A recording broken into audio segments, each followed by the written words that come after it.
નમસ્કાર મિત્રો, common entrance test એટલે કે સેટમાં રજિસ્ટ્રેશન કરવા માટે સ્વિફ્ટચેટ એપ્લિકેશનનો ઉપયોગ કરવાનો રહેશે.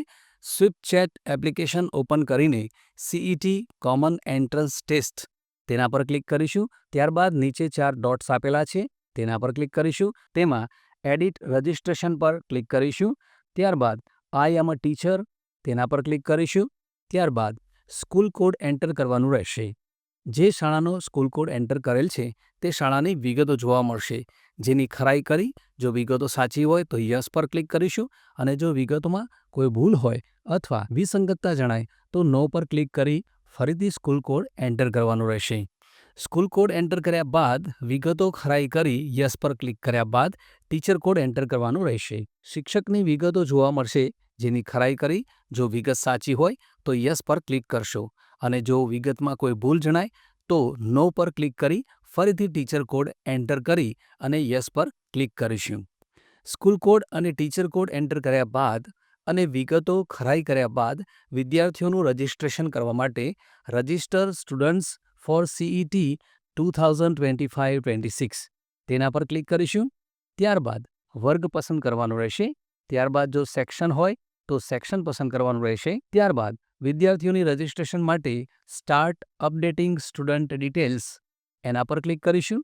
ત્યારબાદ સ્ટુડન્ટ યુઆઈડીની વિગત પસંદ કરવાનો વિકલ્પ જોવા મળશે, જેમાં એરો પર ક્લિક કરવાથી તમને ધોરણ 5ના તમામ વિદ્યાર્થીઓના યુઆઈડી નંબર જોવા મળશે. તેમાંથી જે વિદ્યાર્થીઓને સેટ પરીક્ષા આપવાની હોય તે વિદ્યાર્થીઓના નંબર સિલેક્ટ કરશો. ક્રમશઃ CTS યુઆઈડી પસંદ કરી વિદ્યાર્થીનું રજિસ્ટ્રેશન તમે કરી શકશો. નંબર સિલેક્ટ કર્યા બાદ તમારી સમક્ષ વિદ્યાર્થીની તમામ માહિતી જોવા મળશે. તે માહિતીમાં વાલી અને શિક્ષકનો મોબાઈલ નંબર લખવાનો રહેશે. ત્યારબાદ કેટેગરી અને સબ કેટેગરી અને જાતિ કુમાર કે કન્યાની વિગત જોવા મળશે, અને જેમાં કોઈ ભૂલ હોય તો એ સુધારો કરી શકાશે. ત્યારબાદ પરીક્ષાનું માધ્યમ પસંદ કરવાનું રહેશે. બાળકની જન્મ તારીખ અને ધોરણમાં આપણે કોઈ ફેરફાર કરી શકતા નથી. નીચે જોતા કરંટ સ્કૂલ એડ્રેસ ઇન્ફોર્મેશન બતાવેલ છે, તેમાં નીચે ચેકબોક્સમાં ટીક કરી અને સેવ બટન પર ક્લિક કરીશું. ત્યારબાદ મેસેજ જોવા મળશે, your response is submitted successfully. આ રીતે તમે ક્રમશઃ તમામ વિદ્યાર્થીઓનું રજિસ્ટ્રેશન કરી શકશો. તમામ વિદ્યાર્થીઓનું રજિસ્ટ્રેશન થયા બાદ તે વિન્ડો બંધ કરીશું, અને ત્યારબાદ તમને આ સ્ક્રીન જોવા મળશે, જેમાં કન્ટિન્યુ બટન પર ક્લિક કરીશું. ત્યારબાદ સેવ કરેલ વિદ્યાર્થીની માહિતી સબમિટ કરવા માટે યસ અને નો 2 વિકલ્પ જોવા મળશે.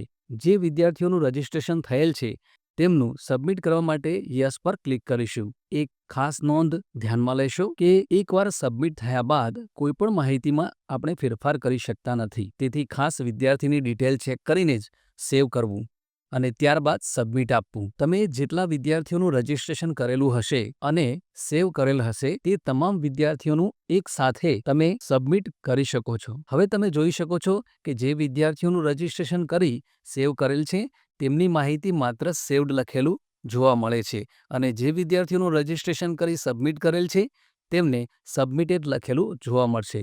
જે વિદ્યાર્થીઓનું રજિસ્ટ્રેશન થયા બાદ સબમિટ થયેલ છે તે વિદ્યાર્થીનું ફોર્મ તમે અહીંથી ડાઉનલોડ કરી શકશો. મિત્રો, વિડીયોની માહિતી ઉપયોગી લાગી હોય તો લાઇક, શેર અને ચેનલને સબસ્ક્રાઇબ કરવાનું ભૂલશો નહીં. આભાર મિત્રો.